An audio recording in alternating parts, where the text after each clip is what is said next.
అందరికీ వందనాలు. మన సత్క్రియలు ఎదట వాళ్ళకి తెలిసేలాగా చెయ్యాలా?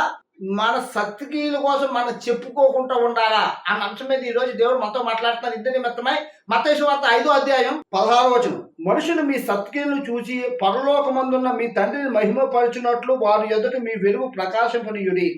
ఎదటి వాళ్ళకి మీ సత్క్రియలు తెలిసేలాగా మీరు ప్రవర్తించండి అంటున్నారు. ఇదేంటి దేవుడు చెప్పిన దానికి పూర్తి విరుద్ధంగా ఉంది. యేసుక్రీస్తు ప్రభువారు ఏం చెప్పారు?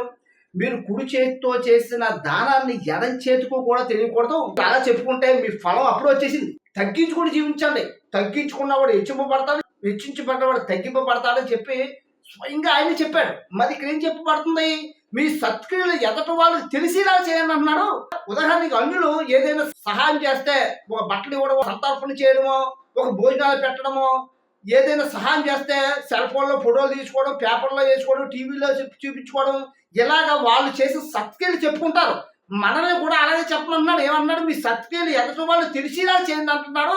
మరి దేవుడు చెప్పిన వాక్యానికి ఆయన చూపించిన మార్గాన్ని పూర్తి విరుద్ధంగా ఉంది మరి ఇక్కడ. అయితే మరి ఎందుకు దేవుడు ఆ విధంగా చెప్పాడంటే, ఇది ఇప్పుడు మనం జీవిస్తున్నప్పుడు ఈ జీవితంలో మనల్ని మన సత్క్రియలు చూపించుకోమని చెప్పిన వచనం కాదు ఇది. ఇది ఎప్పుడు నెరవేర్చబడే సందర్భం అంటే, ఒక యజమానుడు ముగ్గురు దాసులు పిలిచి ఒకరికి 5 తలంతులు, ఒకడు 2 తలంతులు, ఒకడు 1 తలంతు ఇచ్చాడు. 5 తలంతులు ఇచ్చిన వాడు 10 తలంతులు చేశాడు. ఇంతకీ ఇక్కడ తలంతులు అంటే దేవుడు చూపించిన మార్గం, సత్యం, జీవంలోకి వెయ్యేళ్ల పరిపాలనలో నీకు ఇవ్వబడిన సమూహం అవ్వచ్చు, ప్రాంతం అవ్వచ్చు, జనాంగం అవ్వచ్చు, వాళ్ళని నువ్వు ఏ విధంగా దేవుడు మార్గం, సత్యం, జీవంలోకి నువ్వు నడిపిస్తావో అదే తలంతులుగా చెప్పబడుతుంది. రేపు వెయ్యేళ్ల పరిపాలనలో మన సత్క్రియలు చూసి ప్రపంచంలో ఉన్న అన్ని జనాంగమే మెచ్చుకోవాలి. తద్వారా దేవుడు మహిమపరచబడతాడు.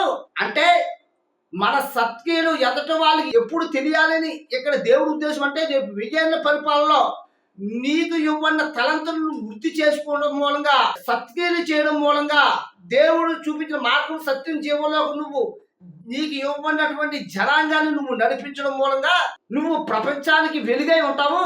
నీ సత్క్రియని బట్టి నీ తండ్రి మహిమపరచబడతాడని ఇక్కడ చెప్పబడుతున్న వచనం. ఇదంతా ఒక మాటలో చెప్పుకోవాలంటే ఇది వెయ్యేళ్ల పరిపాలనలో నువ్వు ఏ విధంగా ఉండాలని చెప్పబడుతున్న వచనం. ఈ వచనం ద్వారా మనకు అర్థం. దేవుడికి మాట దీవించును గాక. ఆమేన్.